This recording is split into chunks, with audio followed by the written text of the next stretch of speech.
भगवान श्रीमन नारायण लक्ष्मी नारायण श्रीमन लक्ष्मी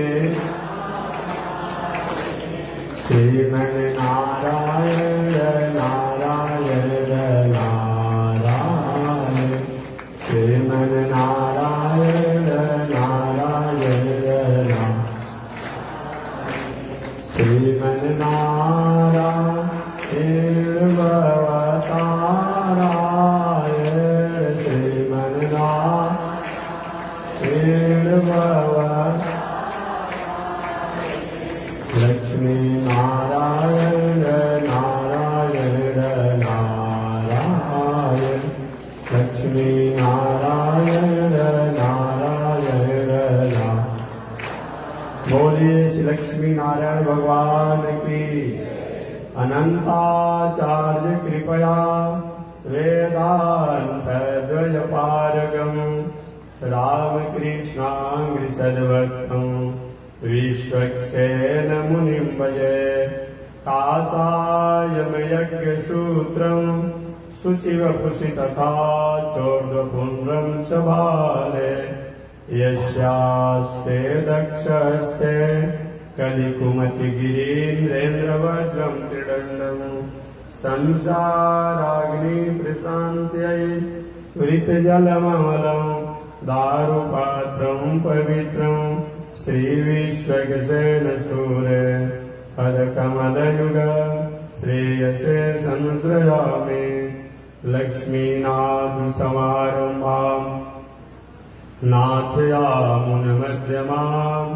अस्मदाचार्यपर्यन्ताम् वन्दे गुरो परम्पराम् नारायणाय विद्महे वासुदेवाय धीमहि तन्नो विष्णु प्रचोदयात् महालक्ष्म्यै च विद्महे विष्णुपत्न्यै च धीमहि तन्नो लक्ष्मी प्रचोदयात् तन्नो लक्ष्मी प्रचोदयात्। परमाराध्य श्री लक्ष्मी नारायण भगवान नित्य वंदनीय पूज्य गुरुदेव श्री त्रिदंडी स्वामी जी महाराज के युगल चरणों में कोटिशः नमन। भगवत भागवत आचार्य कैंकर्य पारायण महानुभाव पावन भूमि पर पावन कथा को निवेदन किया जा रहा है। पावन कथा प्रसंग अंतर्गत सृष्टि प्रकरण की कथा को मैं निवेदन कर रहा हूं।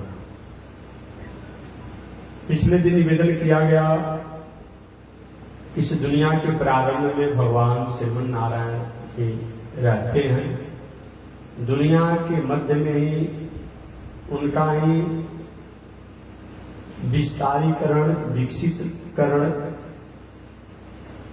प्रफुल्लितकरण, प्रकाशितकरण स्वरूप देवी देवता, संत, महात्मा, ऋषि, प्रकृति, पहाड़, जल, वायु, आकाश, ज्ञान, विज्ञान, भगवान के अवतार विविध जो होते हैं उनका प्रकाशीकरण है, विकसितकरण है और दूसरा कुछ नहीं है। अंत में जब महाप्रलय होता है तो महाप्रलय में भी एकमात्र सब लोग जब जाकर के समेट जाते हैं तो वह भगवान नारायण ही बचते हैं। वह भगवान नारायण सृष्टि के प्रारंभ यानी आज से लगभग 50,000 करोड़ वर्ष पहले अकेले थे। भगवान श्रीमन नारायण ने सृष्टि को विकास करने के लिए, विस्तार करने के लिए मन में संकल्प किया तो अपने सत्य काम सत्य संकल्प से अपनी आह्लादनी शक्ति महालक्ष्मी को प्रकट किया। महालक्ष्मी ने कहा प्रभु सृष्टि को विस्तार किया जाए। भगवान श्रीमन नारायण ने 3 प्रकार की सृष्टि किया। एक प्राणियों का सृष्टि, जिसको समष्टि का सृष्टि कहा जाता है। प्राणियों का सृष्टि, माने समष्टि का सृष्टि, और एक ज्ञान का सृष्टि, और तीसरा प्रकृति का सृष्टि। 3 प्रकार की सृष्टि भगवान श्रीमन नारायण ने किया। उन 3 प्रकार की सृष्टियों में आपने प्रकृति की सृष्टि, प्राणियों की सृष्टि को तो मैं संक्षिप्त बता दिया। सबसे पहले भगवान श्रीमन नारायण के द्वारा 24 तत्व प्रकट हुए। 5 कर्मेंद्रिय, 5 ज्ञानेंद्रिय, 5 ज्ञानेंद्रिय के विषय 15 हो गए। पंचमहाभूत 20 हो गए। अंतः चतुष्ट 24 हो गए। 5 कर्मेंद्रिय के सूक्ष्म तत्व, हाथ, पैर, शंका मार, पैखाना मार, बाबा, इसका सूक्ष्म शक्ति। जैसे बीज आप खेत में बोते हैं, पहले अंकुर होता है, उसमें टहनी नहीं होती है, पत्ता नहीं होता है, फल नहीं होता है, लंबे वृक्ष नहीं होते हैं, मात्र अंकुर होता है। तो सृष्टि के प्रारंभ में भगवान श्रीमन नारायण ने सूक्ष्म रूप में 5 तत्वों को, पृथ्वी तत्व, जल तत्व, वायु तत्व, आकाश तत्व, अग्नि तत्व को प्रकट किया। 5 कर्मेंद्रिय, हाथ, पैर, शंका मार, पैखाना मार, वाणी। 5 ज्ञानेंद्रिय के सूक्ष्म तत्व, आंख, नाक, नाक, जीभ और चमड़ी का सूक्ष्म तत्व 15 तत्व हुआ। 5 ज्ञानेंद्रियों का विषय, आंख का विषय देखना, कान का विषय सुनना, जीभ का विषय स्वाद का अनुभव करना, नाक का विषय सुगंध रुगंध का अनुभव कराना, और चमड़ी का विषय जो है स्पर्श का अनुभव कराना। ये 20 तत्व प्रकट हुए। अंतः चतुष्ट, मन बुद्धि चित्त अहंकार, ये चारों, ये 24 तत्व अलग अलग थे। अलग अलग होने पर तो कोई काम नहीं करेगा। ईटा अलग हो, सीमेंट अलग हो, बालू अलग हो, गिट्टी अलग हो, छड़िया छड़ अलग हो, तो मकान कहलाएगा? मटेरियल कहला सकता है, मकान का मटेरियल हो सकता है। मकान तो तब कहलाता है जब अच्छे कारीगर इंजीनियर के द्वारा नक्शा बना करके मिस्त्री द्वारा मकान बना दिया जाता है, गृह प्रवेश हो जाता है, तब उसको मकान या मंदिर कहते हैं, भवन कहते हैं। तो इस सभी तत्वों को एक जगह जब मिल गए, भगवान श्रीमन नारायण ने मिला दिया, तो वही क्या हो गया? अन्न के नामों से उनका नाम हो गया। क्या हो गया? अन्न कहलाया। 24 वो मटेरियल जब एक साथ में मिल गया तो उसका नाम हो गया अन्न। मटेरियल द्वारा मकान तो बन गया हो, आज जब तक उसमें कोई व्यक्ति न रहे तो घर सही माने में नहीं कहलाता है। अरे स्वामी कोई रहेगा तब तो अब घर कहलाएगा। तो 24 तत्वों से अन्न तो बन गया, लेकिन अन्न को कुछ करने की क्षमता और शक्ति नहीं रही। जब क्षमता और शक्ति नहीं रही अन्न की, तो उसमें भगवान एक स्वरूप से आदिदेव नारायण, जो आदिदेव नारायण है, वह आदिदेव नारायण उसमें सूक्ष्म रूप में प्रवेश कर गए। और सूक्ष्म रूप में जब अन्न में प्रवेश किए तो उसका नाम हो गया ब्रह्मांड। क्या नाम पड़ गया? ये 24 तत्व था तो 24 तत्व था। 24 तत्व एक जगह जब हो गया तो उसका नाम हो गया अन्न। अन्न में ब्रह्म जो सूक्ष्म रूप में प्रवेश कर गए तो उसका नाम पड़ गया ब्रह्मांड। हमारा आपका शरीर है, और शरीर से जब प्राण निकल जाता है तो होता है कि भाई लाश है। यही लाश वाला शरीर में जब तक प्राण रहता है, अमुक है, अमुक है, अमुक है, अमुक नामों समझ जाने जाते हैं। तो 24 तत्व में जब ब्रह्म प्रवेश कर गए तो उनका नाम हो गया ब्रह्मांड। और वही ब्रह्मांड जैसे कि कोई पंछी का अंडा हो, अंडा रूप में वो ब्रह्मांड था। अब धीरे धीरे उसमें से अलग अलग हाथ के चिन्ह, पैर के चिन्ह, पहले से जो रहता है जीव वही ना होता है। अरे भाई, बीज तो अनेक अंकुर देते हैं, तो क्या उसे केसर जैसा गंध आता है? नहीं आता है, क्योंकि केसर के उसमें जीन नहीं है, तो केसर का गंध नहीं आएगा, केसर का गंध नहीं आएगा। तो पहले से सूक्ष्म रूप में था वह 24 तत्व। और 24 तत्व जब सूक्ष्म रूप में था अब ब्रह्म उसमें जब प्रवेश करेंगे तो उसका नाम हो गया ब्रह्मांड। अब ब्रह्मांड जब नाम पड़ा तो ब्रह्म जो इस अन्न में प्रवेश कर गया तो 24 तत्व धीरे धीरे अपना प्रकाश दिखाने लगे। हाथ, पैर, आंख, नाक। हालांकि कहा गया है कि जब उसको चलने की इच्छा हुई मन में, उस अंड को पैर निकल गया। जब पकड़ने की इच्छा हुई तो हाथ निकल गया। जब सुनने की इच्छा हुई तो कान हो गया। जब देखने की इच्छा हुई तो आंख हो गया। जब सूंघने की इच्छा हुई तो नाक हो गया। जब शरीर से जलीय पदार्थों को निकालने की इच्छा हुई तो सावेंद्रिय हो गया। और जब सूक्ष्म तत्वों को शरीर से बाहर निकाल पैखाना मार्ग हो गया। ऐसे जो जो इच्छा हुआ उस पुरुष को हो गया। इस प्रकार पहले उसका नाम था अंड, बाद में उसका नाम पड़ा ब्रह्मांड। अब ब्रह्म के उस अंड प्रवेश करने से अब बाद में वो हो गया जीवांड हो गया।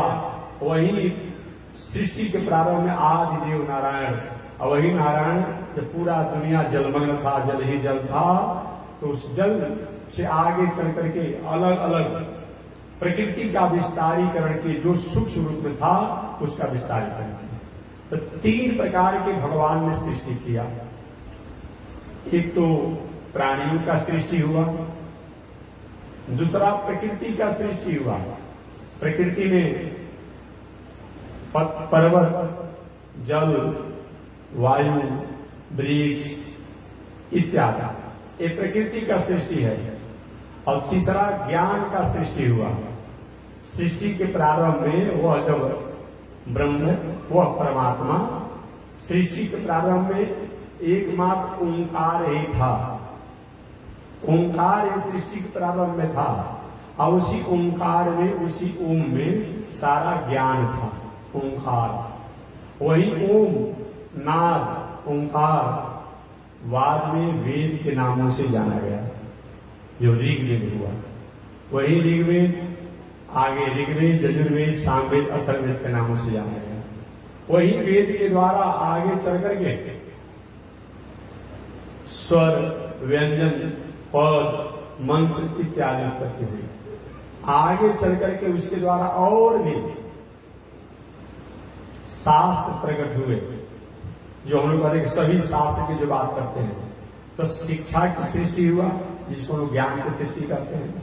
एक ज्ञान का सृष्टि, एक प्रकृति जो पृथ्वी जलवायु की सृष्टि, और दूसरा प्राणियों का सृष्टि। ये 3 प्रकार की सृष्टि प्रारंभ में हुआ।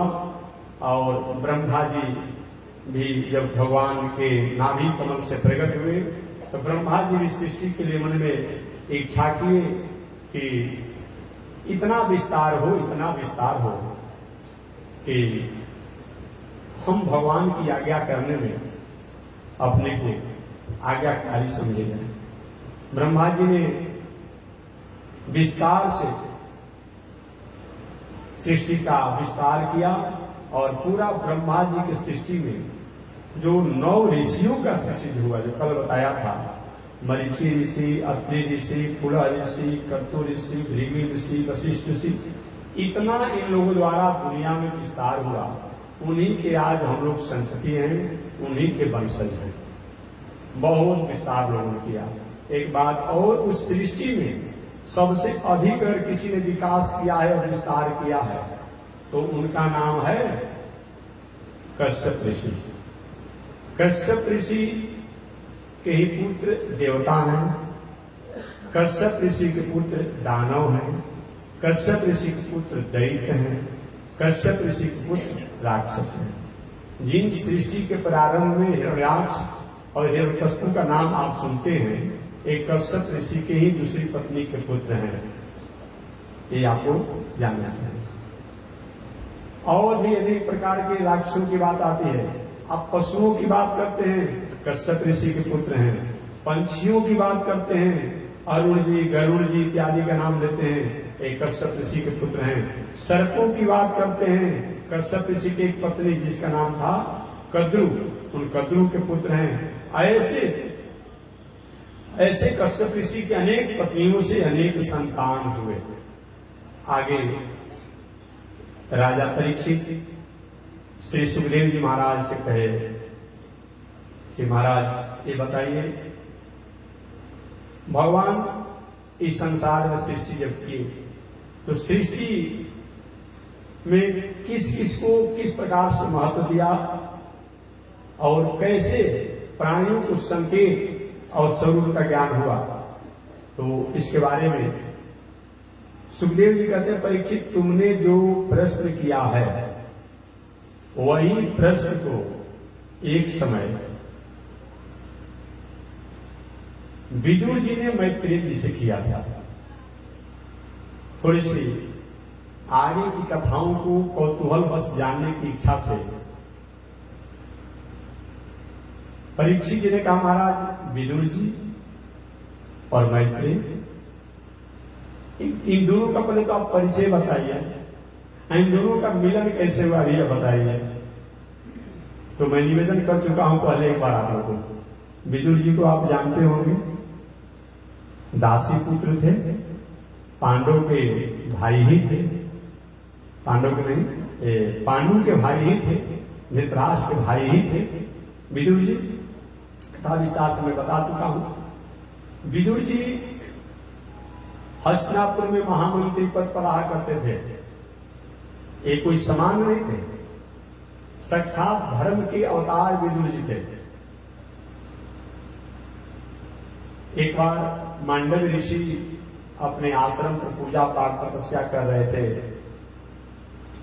कुछ चोरों ने राज खजाना से चोरी किया और चोरी के सामान पकड़े जाने के भय से ले जाकर के मांडव ऋषि के आश्रम पर रख दिया। चोर समय से तो पकड़े गए, चोरी का सामान मांडव ऋषि के यहां पकड़ा गया। कर्मचारियों ने मांडव ऋषि को अपमानजनक व्यवहार और बर्ताव किया।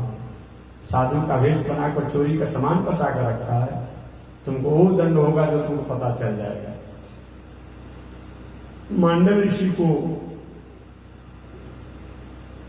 पुलिस ने, कर्मचारियों ने, राज कर्मचारी ने पकड़ करके राजा के पास ले गए। राजा ने सूली पर चढ़ा दिया, फांसी के सूली पर चढ़ा दिया। फांसी की सूली टूट गई।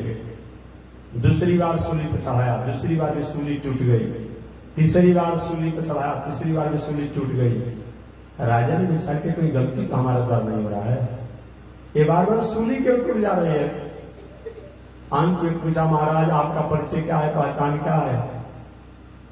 उन्होंने अपना नाम बताया, मेरा नाम मांडव ऋषि है, मैंने चोरी नहीं किया, किसी ने चोरी का सामान मेरे यहाँ रख दिया है और राज कर्मचारियों द्वारा मुझे इस तरह से किया गया है, आपके द्वारा दंड दिया जाए। क्षमा मांगा महाराज, हमको तो जैसा मैंने कार्य देखा उस अनुसार मैंने दंड दिया, मेरे अपराधों को क्षमा करे, बस पे आप चोर नहीं है, चोरी को सामान पहुंचाने वाले नहीं है। मांडव ऋषि ने कहा कि मैं तुमको तो क्षमा कर दूंगा, लेकिन जिसने अप्रावधान किया है, हमें दंड का प्रावधान जो हुआ है, उनको मैंने छोड़ा। और चले गए जमराज के पास के, बताओ मैंने कौन सा अपराध किया, इस अपराध के कारण मुझे फांसी की सूली पर राजा द्वारा चढ़ाया गया। कोई अपराध था ही नहीं इनके पास। चित्रगुप्त जी को बुलाया गया, चित्रगुप्त जी से कहा कोई न कोई कारण तो निकालना पड़ेगा। चित्रगुप्त ने अंत में यही कारण निकाला कि जब आप 5 वर्ष की अवस्था में से बालक थे, छोटे थे, एक तितली को आपने कांटा चुभाया था। तितली समझते हैं, पतिंगा छोटे छोटे होते हैं, तो आप छोटे बालक जब थे तो उस तितली को आपने कांटा चुभाया था, कांटा से छेद किया था, इसलिए आपको फांसी की सूली पर चढ़ाया गया उस पाप का। मांडव ऋषि ने कहा कि जमराज तुमको पता है कि हम जब 5-6 वर्ष की अवस्था में थे तो हमको क्या पता है कि किसको कष्ट हो रहा है, किसको नहीं कष्ट हो रहा है, मृत्यु क्या होती है मैं जानता नहीं हूं। और मैंने उस बालक अवस्था में ऐसा किया और उसका दंड तुम्हें मैं आज दे रहे हो, तपस्या साधना करने के बाद, इतना पूजा पाठ तपस्या करने पर भी तुम न्याय गद्दी पर बैठने के अधिकारी नहीं हो। तुम्हें मैं साथ देता हूं कि जाओ तुम पृथ्वी लोक पर मनुष्य बन जाओ, दासी पुत्र बन जाओ। वही मांडव ऋषि के शाप के कारण धर्मराज को, जमराज को इस पृथ्वी पर मनुष्य योनि में जन्म लेना पड़ा, दासी पुत्र के रूप में, विदुर के रूप में जन्म लेना पड़ा। वही विदुर जी हैं। और मांडव ऋषि ने उसके बाद एक नियम बना दिया कि आज के बाद 14 वर्षों तक कोई भी लड़का द्वारा, बालक द्वारा, बालिका द्वारा अगर कोई ऐसा गलती काम हो जाता है, हिंसा अपराध या कोई हो जाता है, तो उनको शरीर से दंड नहीं देना चाहिए। उनके द्वारा अपराध होने पर जब बड़े हो जाएंगे या छोटे अवस्था में रहे, तो उनको स्वप्न में वो भय दिखा करके दंड दिया जाएगा। अब स्वप्न दिखाया गया, कहीं उनको कोई तलवार से काट दिया, अब तलवार से कटा हुआ व्यक्ति रोता है, एक स्वप्न कभी हम देखेंगे देखेंगे कहा तो हम पानी में डूब गए फिर भी हम रो रहे हैं। अब बताइए, पानी में डूब कर मर गया जो व्यक्ति रोता है जी, देखते हैं हम लोग। कहा तो शमशान पर हमको जला दिया गया, मर गए और फिर भी हम रो रहे हैं, सुख मना रहे, देख रहे हैं घर में सपना में। ऐसा होता है क्या? तो जो भी मांडव ऋषि ने कहा आज के बाद 14 वर्षों तक बालक बालिकाओं द्वारा किसी द्वारा कोई गलती होगा तो उनको स्वप्न में उनको दंड दिया जाएगा, शरीर से दंड नहीं दिया जाएगा। ये नियम लागू हो गया। यही कारण है कि आज भी सरकार द्वारा, गवर्नमेंट द्वारा भी लोग कहता है मनुवादी मनुवादी मनुवादी। आप देखिए ना, पहले आज के जो कानून बनाने वाले कानून वेता लोग हैं, उस कानून के आर्टिकल को देखिए, बहुत से ऐसे आर्टिकल हैं जो मनु द्वारा, वाल्मीकि द्वारा, भागवत द्वारा सब लिया गया है। तो जो आपके काम का चीज वो ले लेंगे और जो नहीं उसको छोड़ देगा, विरोध करेंगे। अरे भाई, मनुस्मृति में कोई ऐसी बात है, उस काल की बात है, उसमें जैसे बहुत बड़ा प्रजातियां भी नहीं थी, जातियां भी नहीं थी, जो आज हो गया है। उसमें सृष्टि के प्रारंभ की बात है ना। तो आप उस समय की स्थितियों को देख करके अगर आज उलाहना दे रहे हैं, कुछ ऐसी बात कर रहे हैं, आपको जो अनुकूलता नहीं पड़ रहा है उस पर विचारे मत कीजिए, ध्यान मत दीजिए, और जो अच्छा चीज उसमें लिखा हुआ है उसको अपने जीवन में उतार दीजिए। रास्ते में आप आ रहे हैं, कहीं पानी में, नदी में, नाले में, रोड पर कहीं गंदगी बह रहा है, तो क्या करते हैं आप? उस नाले से, नदी से, गंदगी से बहते हुए, बचते हुए आप आते हैं ना, आते हैं। यदि किंचित कहीं गंदगी लग भी जाता है तो उसको धो देते हैं। तो वही बात, अगर आपको उसी प्रकार से कोई ऐसी बात शास्त्रों में समझ में नहीं आती हो, शास्त्र में तो उस अनुसार लिखा गया, उस काल के अनुसार लिखा गया, तो उसको आप विरोध मत कीजिए। मैं कहता हूं जो पढ़ने वाले विज्ञ हो, देखेंगे मनुस्मृति और भी शास्त्रों के वाक्यों को, जो आज का विज्ञ है, आज का जो विध है, जो कानून बना हुआ है, जो बहुत से ऐसे आर्टिकल हैं जो आज भी उसमें लागू है। तो नियम बन गया कि 14 वर्ष के बालकों को शरीर से कोई दंड नहीं दिया जाएगा। जो आज भी सरकार का ऐसा कानून है, हमारे देश के बहुत भाग में, बहुत नहीं जानता हूं, लेकिन हमारे देश का नियम है कि 14-15 वर्ष के बालकों को हम लोग नाबालिग कहा जाता है। अगर 14 वर्ष का, 15 वर्ष की, उनके लिए अलग से जेल ही बना दिया गया है। वो अगर कहीं गलती कर दिया, कोई बहुत बड़ा अपराध किसी सदस्य द्वारा किसी के समझाने बहकाने में कर दिया गया, तो उनको पढ़ने के लिए, संस्कार सीखने के लिए, हालांकि देखिए जेल हम लोग कह देते हैं, एक उसका नाम है सुधार गृह। जेल भले हम लोग कहते हैं, उसका नाम क्या है? सुधार गृह कहा गया है। जेल हम लोग कहते हैं, सुधार गृह उसका नाम है। तो इसीलिए आज उस कानून को माना जाता है। पहले के जमाने में हमारे ऋषि लोग कहते थे कि दूसरे की स्त्री को, पराई नारी को कोई गलत भावना से देखता है, गलत भावना से बोलता है तो नरक जाता है। आजकल के कानून भी ने क्या कहा कि अगर भाई किसी स्त्री को, किसी बालिका को, किसी नारी को अगर आप गलत भावना से देखेंगे, बोलेंगे, कुछ व्यवहार करेंगे, तो आपको फांसी दिया जाएगा, आजीवन कारावास दिया जाएगा, 10-20 वर्ष का सजा दिया जाएगा। आपने सजा में ले लिया और उससे हम लोग नरक कह करके उसको अपने आप कहते थे। उस अलग कहाँ लगा है? इसीलिए इसको नकारा नहीं जा सकता है। जो भी हमारा शास्त्र है, उन शास्त्र से ही लेकर के आपने कानून बनाया है। और सृष्टि के प्रारंभ के सबसे अगर कोई कानून है, उस कानून का नाम है मनुस्मृति। उससे पहले कोई था ही नहीं।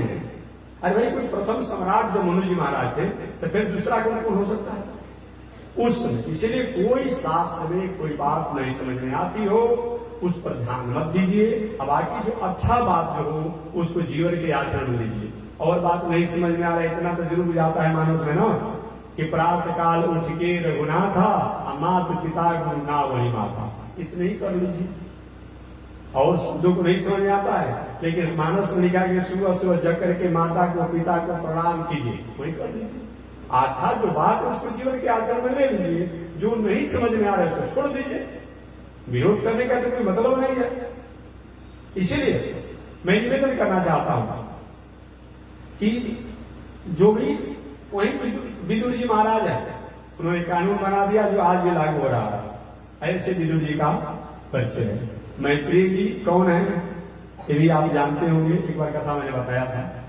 मैत्रेय जी के बारे में यहां तो नहीं है, लेकिन एक बार मैंने निवेदन किया था कुछ दिन पहले कि नारद जी भगवान के पास गए थे और भगवान से पूछे, प्रभु ये बता दीजिए कि सत्संग और संत दर्शन का क्या फल होता है।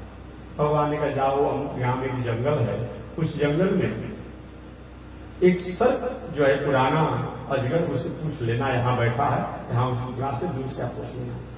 ये भी गए नारद जी जहां बताए थे भगवान, और सर्प मार्ग की यात्रा कर आता है, गाड़ी आई, गाड़ी से उछल करके मरेगा।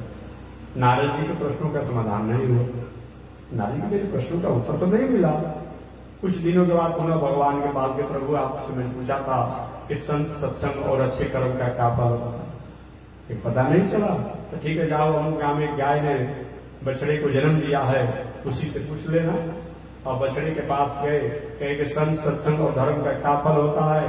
संयोग से पूछे, उसे बछड़ा तो से मर गए, जो दुर्घटना हो गई। कुछ दिनों के बाद पुनः भगवान के पास गए कि प्रभु आपसे मैं पूछा था कि संत सत्संग और धर्म का क्या फल होता है, कि आपको पता भी नहीं चला। कि नहीं चला। जाइए, हम गाँव में एक व्यवसायी व्यापारी है, बहुत दिनों बाद उनका लड़का हुआ, उनसे पूछ लीजिएगा। वो व्यवसायी के पास गए, अचानक गए, वही लड़का से पूछे, छोटा बालक था, उसकी मृत्यु हो गई, 3 दिन घटना हो गया। भगवान के पास गए, अब चाहे जवाब मिलेगा नहीं मिलेगा, दूसरे से नहीं जाऊंगा। भगवान को बताना है तो बताएं, नहीं बताना है तो मत बताएं। भगवान के पास गए, प्रभु आपसे मैंने पूछा था ना कि संत सत्संग और धर्म का क्या फल होता है, आपने बताया नहीं, और हमको बहुत परेशान होना पड़ा। जहां भेजा आपने वहां में जवाब भी नहीं मिला। भगवान ने कई प्रश्नों का जवाब नहीं हुआ नारद, कि नहीं प्रभु नहीं। भगवान ने नारद, प्रथम बार तुम जिस सर्प के पास गया था, सर्प जोनी बहुत बड़ा होता है, बहुत दिनों तक। आज भी विषैले सर्प जो होते हैं उनकी आयु हजारों वर्ष से बताई गई है। विषैले सर्प हजारों वर्ष तक, कोई मारे नहीं, कोई रोग ना हो, कुछ ना हो, दबे नहीं, कुचले नहीं, हजारों वर्ष जी सकते हैं विषैले सर्प। कछुआ का भी उम्र 100-125 वर्ष को जानते ही आप लोग हैं। हाथी का भी उम्र अच्छा बताया गया, इस उम्र अलग अलग लोग बताया गया। तो प्रथम जन्म वो सर्प था, आपका दर्शन हुआ और केवल आपके शब्द निकला के संत सत्संग धर्म का क्या फल है। अब उसी में उसका जोनी बदल गया, अब हो गया पशु जोनी में आ गया। ऐसे कि सर्प जोनी बहुत निकृष्ट होती है, बहुत लंबी होती है, लेकिन आपके जन्म के, आपके दर्शन के कारण वो पशु जोनी में आ गया। अब पशु जोनी में जब आप गए तो पशु जोनी से आपके दर्शन करने से मनुष्य जोनी में आ गया। अब मनुष्य जोनी के बाद पुनः आपका दर्शन हुआ, वो ऋषि बन गए, जिनका नाम पड़ा मैत्रेय ऋषि। क्या नाम है? मैत्रेय ऋषि। ऋषि बन गए, तो वही मैत्रेय ऋषि हैं, वही विदुर जी हैं। राजा परीक्षित ने पूछा, महाराज जी ये दोनों का मिलन कब हुआ? सुखदेव जी कहते हैं कि महाभारत अवश्यम भावी हो चुका था, मैंने अब युद्ध होकर रहेगा। 14 वर्षों तक पांडवों द्वारा वनवास का समय बिताने के बाद में शांति दूत बनकर के द्वारिकाधीश भगवान श्री कृष्ण आए और पांडवों के हिंसा की मांग की कि भाई कुछ नहीं, इनका जो हक बनता वो दे दीजिए, और कुछ नहीं है तो कम से कम 5 गांव दे दीजिए, और 5 गांव भी नहीं दे रहे, 1 गांव भी दे दीजिए, और 1 गांव भी नहीं तो कम से कम रहने का जगह दे दीजिए। लेकिन दुर्योधन ने कहा कि बिना युद्ध के सुई के अग्रभाग में मैं नहीं दूंगा। युद्ध अवश्य भावी हो गया। कुंती जी से पूछा गया कि युद्ध होना चाहिए कि नहीं, भगवान श्री कृष्ण ने पूछा। कुंती माता ने कहा युद्ध तो नहीं होना चाहिए, बहुत नरसंहार होते हैं। लेकिन जब मैं देखती हूं कि मेरे बहू द्रौपदी के साथ जो बर्ताव कौरवों द्वारा किया गया और मेरे पुत्रों के साथ जो अन्याय कौरवों द्वारा किया गया, तो होता है कि युद्ध होना चाहिए। युद्ध निर्णय हो गया, युद्ध तय हो गया। संयोग से एक दिन भगवान द्वारिकाधीश शांति दूत बन करके आए और दुर्योधन द्वारा षड्यंत्र करके उनको हाव भाव स्वागत का व्यवस्था किया गया। और जय भगवान ने कहा कि भैया देखो, पांडव तो पूरे राज्य के अधिकारी हैं, लेकिन नहीं दे रहे हो तो उनका हक जो रहने की जगह दे दो। भगवान को ही बांधने के लिए चल दिया, भगवान को बांधने के लिए चल दिया, जेल में बंद करने के लिए चल दिया। भगवान समझ गए कि अनर्थ जो, देखिए हमारे बहुत चाहने के बाद में अगर वो समस्या का समाधान नहीं हो रहा हो तो मानना चाहिए कि दैवी इच्छा है। दशरथ जी महाराज वाल्मीकि रामायण रामचरितमानस में है। दशरथ जी महाराज जब कैकेयी ने वरदान मांगा कि राम जी को वनवास भरत को राज्य बना, दशरथ जी ने कहा कैकेयी भरत को राजा बना, राम को भी कोई आपत्ति नहीं है, राम की माता कौशल्या को कोई आपत्ति नहीं है, और हमको भी कोई आपत्ति नहीं है। लेकिन जो तुमने वरदान ये मांगा है कि राम जी को वनवास, एक शत्रु भी राम जी की प्रशंसा करता है कि भाई हो तो राम जैसा, पुत्र हो तो राम जैसा, और ऐसे राम को वनवास नहीं भेजना चाहते हो। इस वरदान को वापस ले लो। बार बार कहीं सुनो, अगर राम कहीं नहीं रहेंगे तो मेरा जीवन भी नहीं रहेगा। बहुत प्रयास करने के बाद भी कैकेयी अपने बातों पर अड़ी रही। दशरथ जी विचार किए कि अब टलने वाला नहीं है, यह समाधान होने वाला नहीं है। तो बहुत हमारे प्रयास करने के बाद भी अगर समस्या का समाधान नहीं होता है तो दैव इच्छा ही जानना चाहिए। भगवान द्वारिकाधीश लौट गए। इधर विदुर जी एक दिन सोची कि चल करके एक प्रयास किया जाए। धृतराष्ट्र के पास गए और कहे, आप राजा हैं, मैं भी आपका छोटा भाई हूं, तो मैं महामंत्री होने के नाते नहीं, मैं आपके छोटे भाई होने के नाते कहता हूं, अभी भी कुछ बिगड़ा नहीं है। पांडव लोग बल में कमजोर नहीं है, पांडव लोग शिष्ट है, अनुशासित है।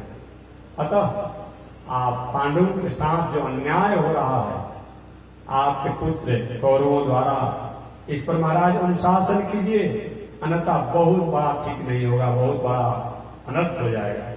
ये विदुर जी समझा ही रहे से धृतराष्ट्र को। धृतराष्ट्र में क्या करें विदुर, बात तो तुम ठीक करते हो, हृदय में सुनने पर तो अच्छा लगता है, लेकिन ये भी सुन करके होता है तो बाद में निकल जाती है। पुत्र भावना के मोह से मैं भावित हो चुका हूं, ग्रसित हो चुका हूं, मैं क्या करूं। अभी विदुर जी धृतराष्ट्र को समझा ही रहे थे, संयोग से उसी समय दुर्योधन आ गया। और दुर्योधन आया, अरे मेरे ही पिता से मेरे विरोध में भड़का रहे हैं, ऐ विदुरदासी पुत्र शर्म नहीं आती, मेरे खाते हो, मेरे यहां रहते हो और मेरे विरोध में, और पांडवों के पक्ष में मेरे पिता से भड़काते हो। जाओ, महामंत्री पद पर अगर नहीं होते, एक नाते से मैं तुम्हें ताऊ जी कहता हूँ, चाचा जी कहता हूँ, न मैं तुम्हें मार डालता, लेकिन मैं छोड़ूंगा नहीं, निकल जाओ मेरे राज से, मेरे राज में रहने का तुम्हें अधिकार नहीं। वही विदुर जी के दुर्योधन, देखो जहां तक पद प्रतिष्ठा छोड़ने की बात करते हो, तभी मैं महामंत्री पद से इस्तीफा दे रहा हूं, महामंत्री पद से मैं इस्तीफा दे रहा हूं, धनुष बाण को मैं त्याग कर रहा हूं, और मैं यहां से जा रहा हूं। लेकिन मेरी बात अगर तुमको दुख लगी होगी तो मेरी बातों को वापस कर देना, परंतु पांडवों के साथ जो अन्याय हो रहा है यह ठीक नहीं है, यह अन्याय ठीक नहीं है। विदुर जी चल दिए। उसी समय भगवान द्वारिकाधीश आए थे हस्तिनापुर में। विदुर जी के यहाँ सत्कार और सम्मान को भी प्राप्त किए थे, कथा आपने सुना होगा। जो सोच नहीं सकते होंगे विदुर जी, जो सोना के महल इतना बड़ा हो, ऐश्वर्य वैभव हो, नौकर चाकर हो, वाला हमारे यहाँ आकर के साग का तो केला का छिलका खा सकते हैं, केला खा सकते हैं। भगवान ने आकर के सत्कार और सम्मान को प्राप्त किया विदुर और विद्वान को।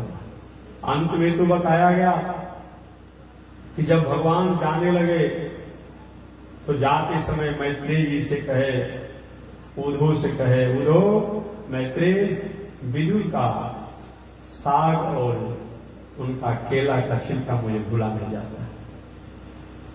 ये मेरी इस अवतार में, कृष्णावतार में जैसा विदुर ने सत्कार समान किया और किसी ने नहीं किया। विदुर जी सत्कार समान करके द्वारिकाधीश जब चले गए द्वारिकापुरी में, युद्ध अवश्य भावी हो गया।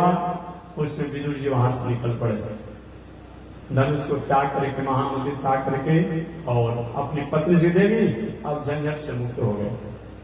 अब भजन अच्छी प्रकार करेंगे, निकल पड़े और निकल करके जमुना जी के तट पर, गंगा जी के तट पर ऐसे घूमते रहे। घूमते घूमते हरिद्वार में गंगा जी के तट पर घूम रहे थे, अचानक मैत्रेय जी से मिलन हुआ।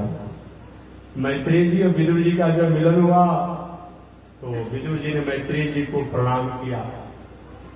प्रणाम करने पर कहा, मैत्रेय जी ने कहा, विदुर जी आप भले दासी पुत्र हैं, लेकिन साक्षात धर्म के अवतार है, धर्मराज के अवतार हैं, और भगवान का कुछ मेरे पास धरोहर है आपका, जो मैं आपको देना चाहता हूं। भगवान ने हमारे लिए दिया है। हाँ, वो कौन सी चीज महाराज, कौन वस्तु है?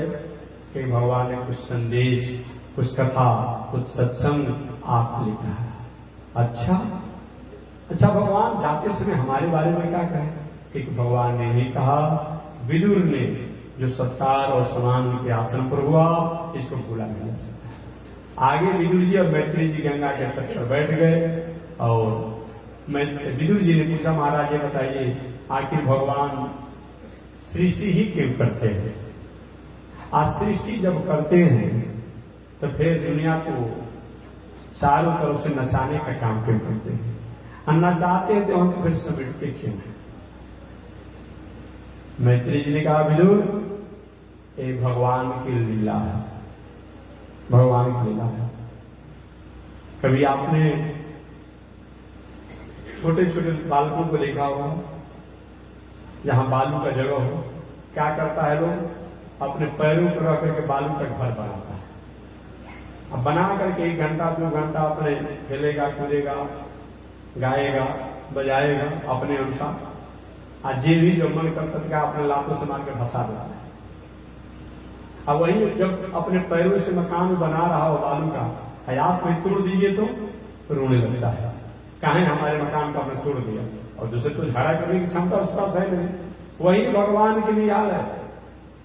भगवान इस दुनिया में लीला करने के लिए, अपनी प्रसन्नता के लिए दुनिया को प्रकट करते हैं, पुनः आनंदित होने के लिए विकसित करते हैं। आज जब इच्छा होती है तो पूरा दुनिया को समेट लेते, संहार कर देते हैं। जैसे बालक अपने ही स्वांत आनंद में बालू का मकान बनाता है, उस पर खेलता है और बाद में मकान को लातों से तोड़कर भसा देता है, परमात्मा को भी यही वही परमात्मा दुनिया को बनाते हैं, सजाते हैं और अंत में समेट लेते हैं। दूसरा बात आप देखेंगे, एक खिलौना जो होता है बालकों के लिए, क्या करता है? बालक खिलौनों के साथ खेलता है आनंद से, और खिलौना खेलता है और बाद में क्या करता है? जब मन करेगा, कभी आपने चीनी का मकर संक्रांति पर सब होता है, चीनी का हाथी, घोड़ा, ऊंट सब देखे होंगे। हाथी होता है चीनी का, मिठाई का हाथी होगा, घोड़ा होगा, ऊंट होगा। एक बार तो एक महात्मा जी बड़े हैरान हो गए। एक महात्मा एक गांव से गुजर रहे थे और 2 बालक घर में आपस में झगड़ा कर रहे थे। 2 बालक कि मैं तुम्हारा हाथी खा जाऊंगा, तुम कहा मैं तुम्हारा घोड़ा खा जाऊंगा। महात्मा जी हैरान हो गए कि आज तक तो चावल दाल सब्जी और मालपुआ पुआ मिष्ठान खाने की बात आती है, कैसे बालक के मजबूत हैं। एक बालक कहते मैं तुम्हारा हाथी खा जाऊंगा, तो दूसरा कहा मैं घोड़ा खा जाऊंगा, तो तीसरा ने कहा कि नहीं हाथी घोड़ा नहीं, तुम्हारा मैं बैल भी खा जाऊंगा। हो गया भाई। और महात्मा जी को केवल बस घर में प्रवेश किए तो देखिए कि सही में हाथी, घोड़ा और बैल सब तो हैं। ये क्या है? ये खाने के बनाए हुए, ये चीनी का मिठाई का बना हुआ है। तो चाहे वह मिठाई का वह घोड़ा खाए, वह हाथी खाए, वह गाय खाए, क्या वो तो मिठाई लगेगा? वही है परमात्मा। इसी प्रकार से हमारे आप को लगता है कि अमुक है, अमुक है, अमुक है, लेकिन वो परमात्मा ये लीला करते हैं, उनको यही लीला करते हैं। इस प्रकार से वो परमात्मा अपना कार्य करते हैं। तो मैं निवेदन करना चाहता था कि मानवीय जीवन में चाहे वह मिश्री का या मिष्ठान के रूप में कितना भी आकार प्रकार व्यंजन हो, लेकिन जानने वाला कारीगर को कोई मेहनत लगता है।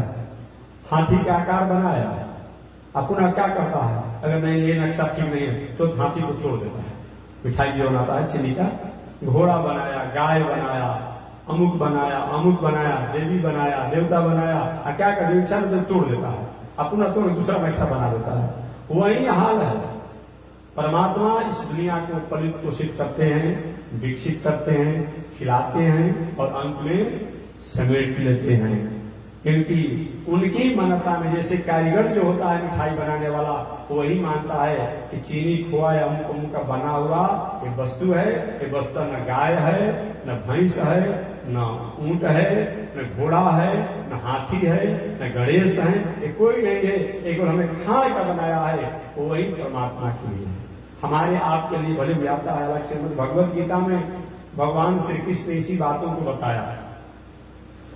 जिस समय अर्जुन थोड़ा सा सोचनीय हो गए थे, तो भगवान श्री कृष्ण ने कहा, अर्जुन असोच्या ननु सोचस्तम, असोच्या ननु सोचस्तम, प्राज्ञावादांश भाषसे, गतासुन नानु सोचन पड़ता। असोच्या ननु सोचस्तम, हे अर्जुन, जो नहीं सोचने योग्य है अब उसी को तुम सोच रहे हो, जो नहीं सोचने जो है उसी को सोच रहे हो, और जो सोचने जो है उसको सोचते ही नहीं हो। ये शरीर जिसका जितना देर का उम्र है, 60 वर्ष से पहले कौन किसका था कोई पता है? 70 वर्ष से पहले कोई पता है? कोई पता नहीं। इससे पहले भी नहीं था, बीच में है, बाद में नहीं रहेगा। तो जो नहीं सोचनीय है उस पर हम सोचते हैं। असोच्या न सोचते, जो सोचने योग्य नहीं है उस पर सोच रहे हैं, और जो सोचने योग्य है उस पर सोचते ही नहीं। लेकिन इस पर रहने वाला आत्मा, इस आत्मा के कारण ही इस शरीर की पहचान है, इस पर कभी भी सोचते ही नहीं है कि हमेशा जन्म जन्म का यही है मेरा सब, यही है, इस पर कभी सोचते नहीं है। शरीर हमेशा हमेशा के लिए मेरा नहीं, इस पर हम सोचते हैं, और शरीर में रहने वाला आत्मा के लिए हम नहीं सोचते हैं। शरीर को प्रसन्न करने के लिए हम सब कुछ करते हैं, लेकिन शरीर में रहने वाले आत्मा के लिए हम कुछ नहीं करते हैं, कुछ नहीं करते हैं। भगवान श्री कृष्ण असोच्या न सोचस्तम और प्राज्ञावादांश कहते अर्जुन, और विद्वान ज्ञानियों की बात करता है। गतासुन नानु सोचन्ति पंडिता, क्या चला गया, जो चला गया उस पर भी कुछ सोचते तो होगा नहीं, जो जा रहा है और जो जाएगा इस पर ज्ञानी लोग सोचते नहीं है। वे क्या कुछ काल को समझ करके और उस शरीर द्वारा जो होता है उसको क्या करते हैं, अपने आप में जीवन में उतारते हैं।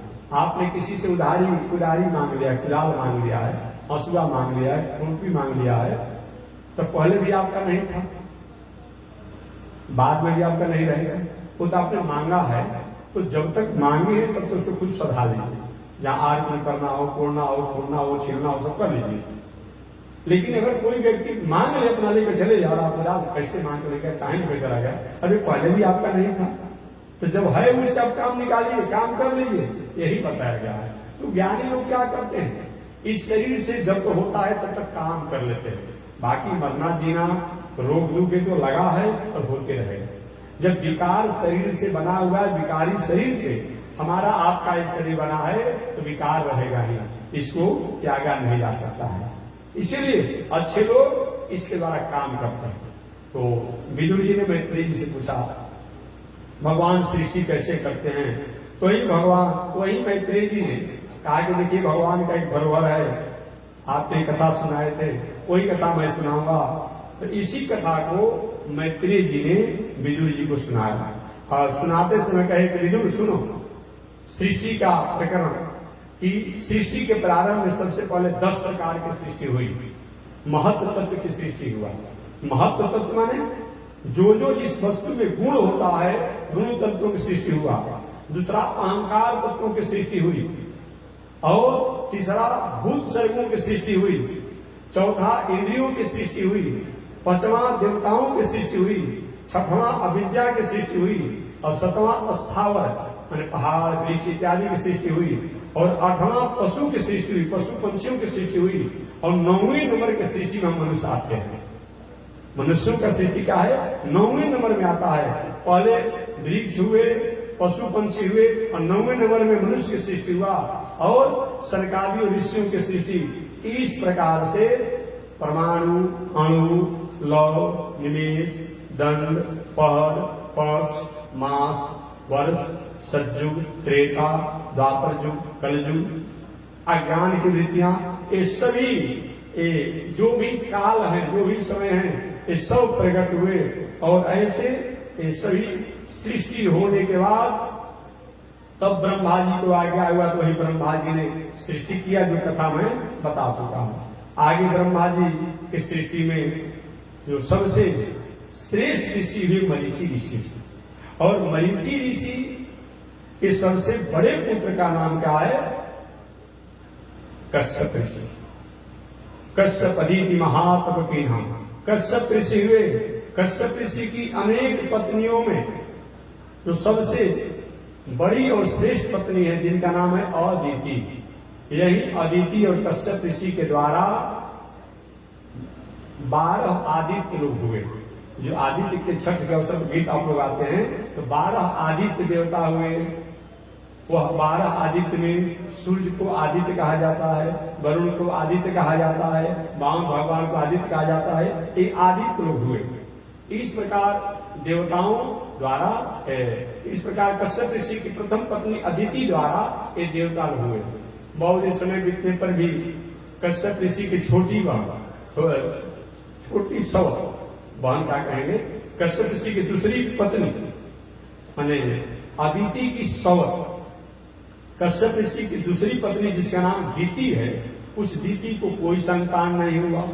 और संतान नहीं थे, कश्यप ऋषि के पास दीति गई, क्या महाराज, देवताओं की माता अदिति ही क्या आपकी पत्नी है? मैं आपकी पत्नी नहीं हूं क्या?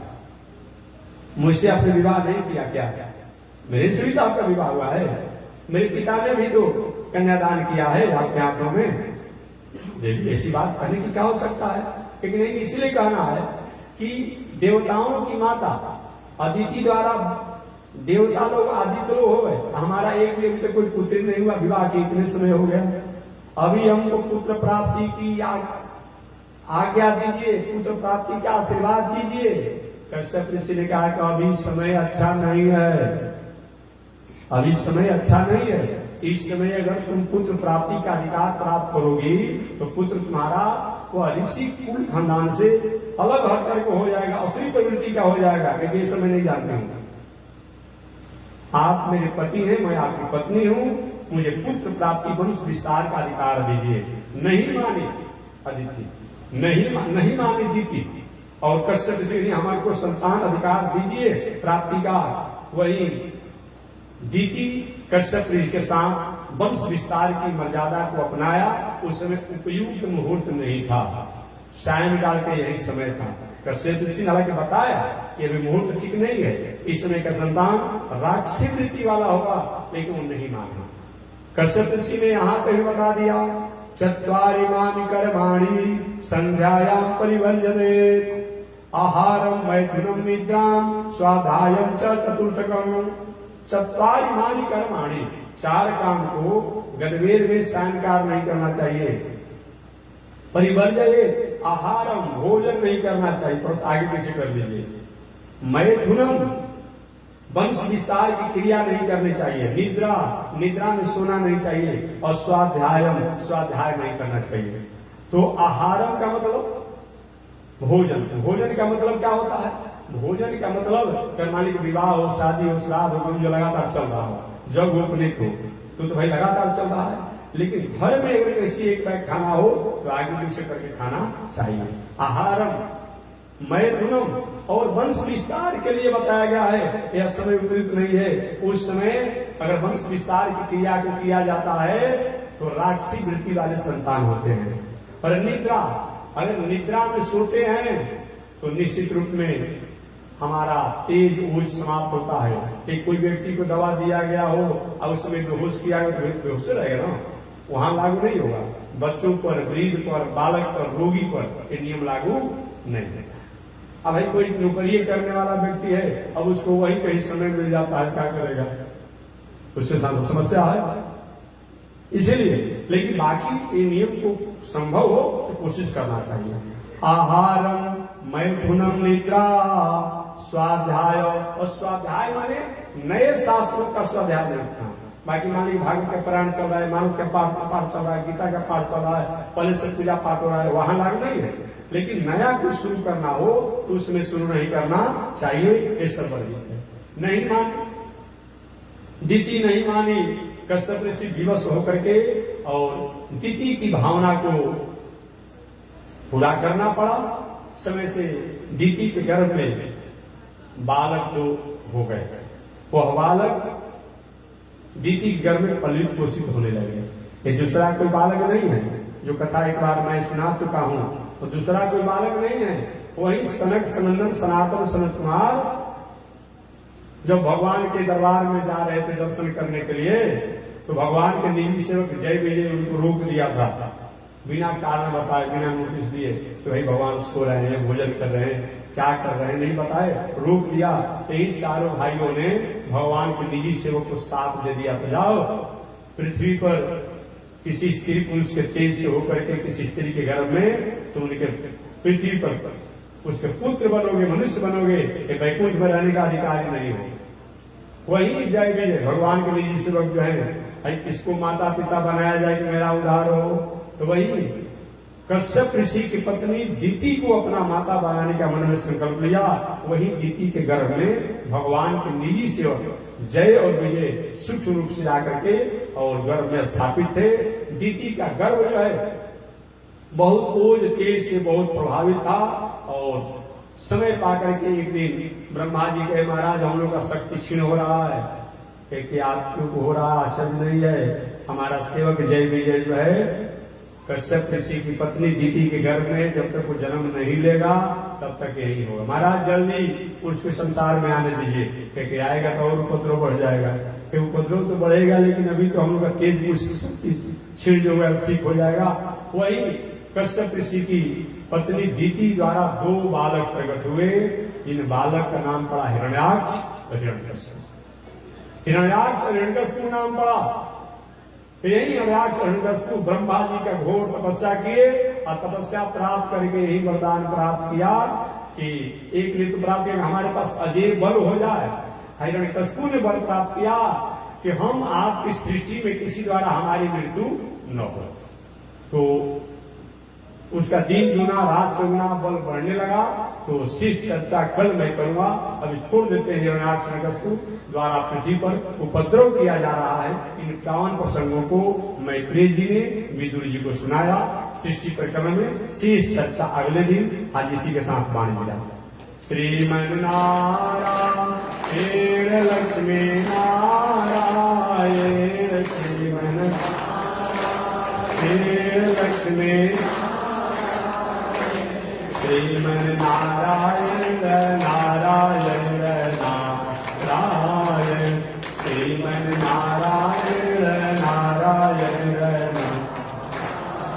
बोलिए श्री लक्ष्मी नारायण भगवान की, विश्व जगदाचार्य श्री तिरंडी स्वामी महाराज की।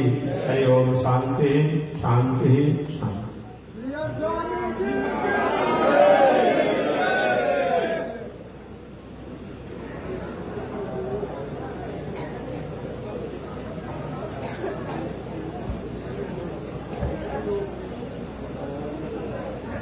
ओम चंद्रमा मनसो जात चक्षो सूर्यो अजायत, श्रोत्राद्वायुषप्राणसमुखादग्निरजायत, श्रीशुते लक्ष्मी सवदन्या वहोरात्रे, आर्ष्वे नक्षत्राणि रूपमस्मिन् व्यातम्ब, तिस्रे निगाढा मोमयिकाळ, सर्वलोकं मयिघार कासायं यज्ञसूत्रं शुचिवकुशितता चोर्ध्वपुण्ड्रं सवाल यस्यास्ते दक्षस्ते कलिकुमतिगिरीन्द्रेन्द्रवज्रं त्रिदण्डं संसाराग्निप्रशान्त्यै वृतजलममलं दारुपात्रं पवित्रं श्रीविश्वक्सेनसूरे पदकमलयुगं श्रेयसे संश्रयामि अमर्यादशूद्रश्चलमतिरसोय्याप्रसवो कृतघ्नो दुरमानि स्मर परवशो वञ्चनपर निशंसा पापेश कथमामितो दुर्गजलदे प्रपारादोत्रीणस्तव परिसरे यं शरणयो। लक्ष्मी नारायण भगवान की, विश्व वंदनाचार श्री त्रिदंडी स्वामी महाराज की। हरिओम। शांति शांति शांति।